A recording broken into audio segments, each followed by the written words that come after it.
Сәлеметсіздер ме оқушылар? Бүгін біз 65-ші сабағымызды орындайтын боламыз. Балалар, сабақты бастамас бұрын менің каналыма тіркеліп, лайк басып, қоңырауына басып қойды ұмытпаңыздар. Бізде бүгін өзіңді тексер, мен өзімнің жетістіктерімді тексеремін дейді. Білу, тіктөртбұрыш пен шаршының ауданын қалай табуды білеміз. Тіктөртбұрыш пен шаршының ауданын табуға арналған формуланы жаз дейді. Бізде тіктөртбұрыш пен бірінші S тіктөртбұрыштың ауданы біз А көбейтілген В формуласымен, S шаршыны А көбейтілген А тең А квадрат болады екен. Мысалы, біз тіктөртбұрыш сызатын болсақ, оның ені 2 сантиметр,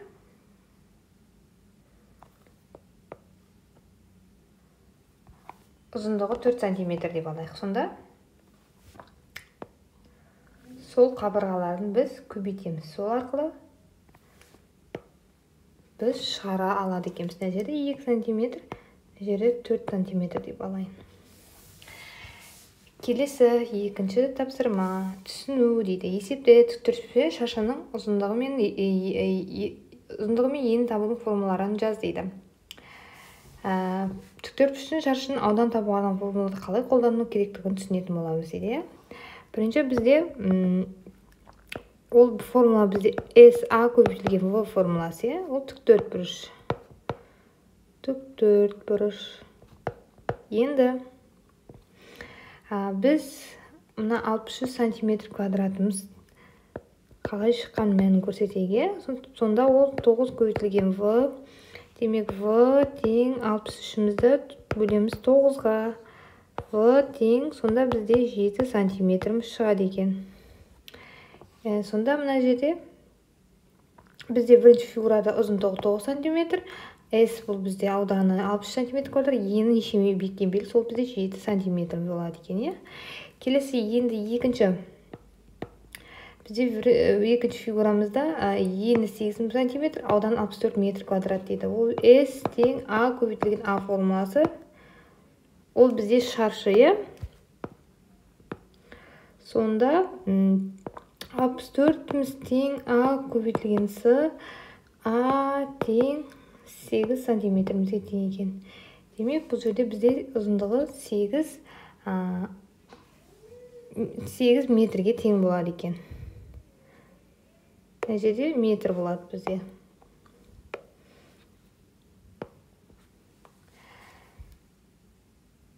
Келесі тапсырма бізде үшінші қолдану. Берілген өлшем бойынша фигуралардың құралдардың көмегімен сала аламын дейді.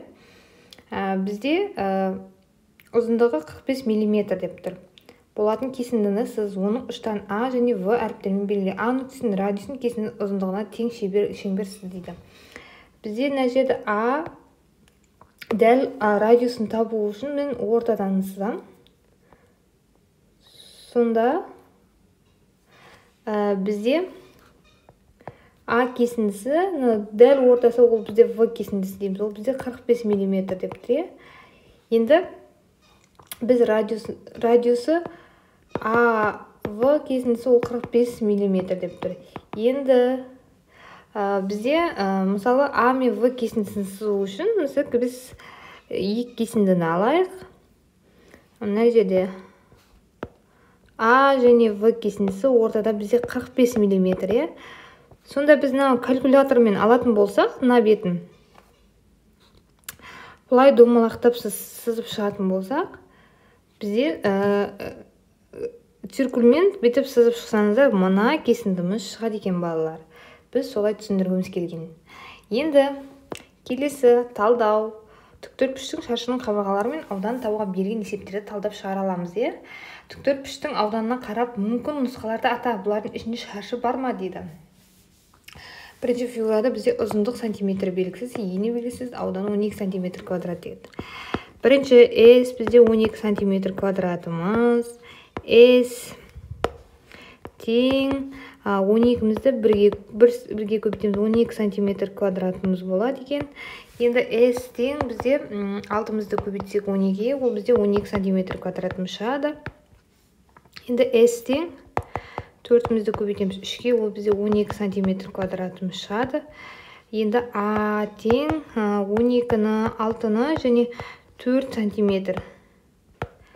В бізде 1, 2, 3 сантиметр. Енді екіншісінде S бізде 14 сантиметр квадрат, S тең бізде 14-мізді сонда 1-ге көбейтеміз, ол бізде 14 сантиметр квадрат болады екен. Енді S тең 7-мізді көбейтеміз 2-ге, ол бізде 14 сантиметр квадрат. А тең 14, 7 сантиметр, ол дегеніміз 1 В-да, В тең 1, 2 сантиметр.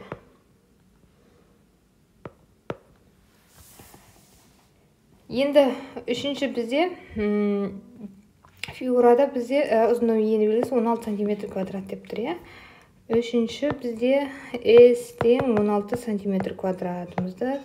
S тең 16-мызды көбейтейік 1-ге. Сонда 16 сантиметр квадратымыз шығады екен. S тең 8-мізді көбейтеміз 2-ге. Сонда 16 сантиметр квадратымыз осы сәтте шығады. S тең 4-мізді көбейтсек 4-ге, ол бізде 16 сантиметр квадратта шығады екен.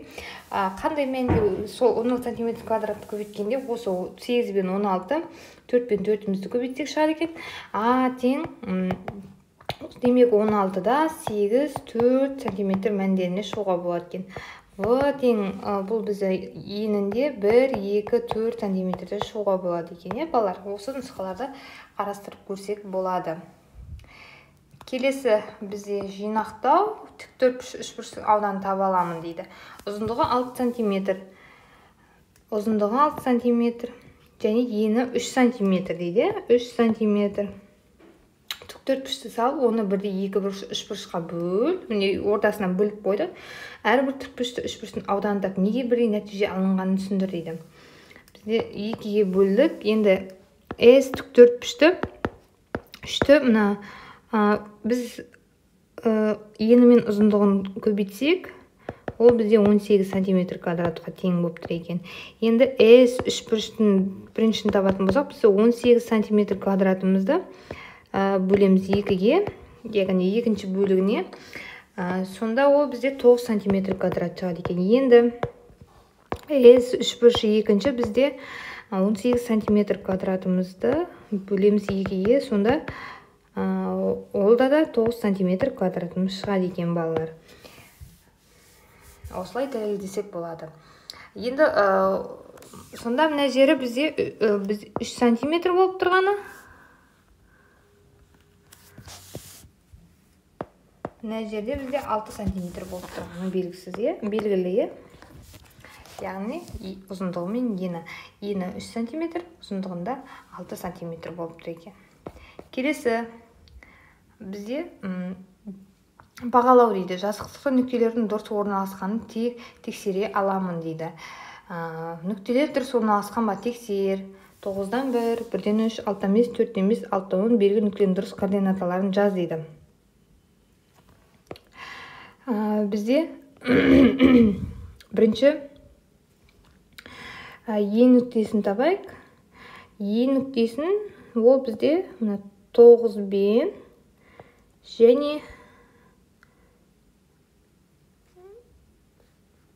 1-мен қосылған кесіндісінде координаталарын қосылғанда 9-дан 1-ге тең екен. Енді келесі сыны табайық. Біз сыны ол бізде 6 мен 5-тің қосылған координатасы екен. Демек 6 мен 5. Келесі А бізде А нүктесін табатын болсақ 1 мен 2-нің қосындысы, 1 мен 2. Келесі Д-ны табатын болсақ, Д бізде ол бізде 5 пен 4-тің координатасына келеді екен, ортасында қиылысады екен.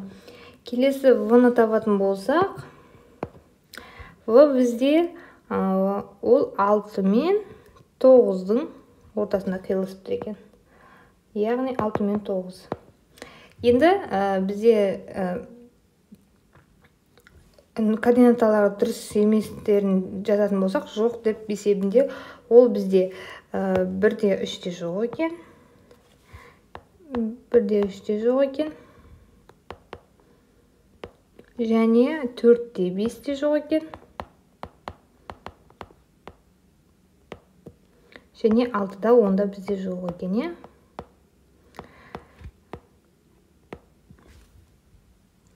Сонымен біздің балалар сабағымыз тәмам. Мен каналым пайдалы болса, каналыма тіркеліп, лайк басып, қоңыраушаны басып қоюды ұмытпаңыздар. Келесі сабақта біз кездескенше.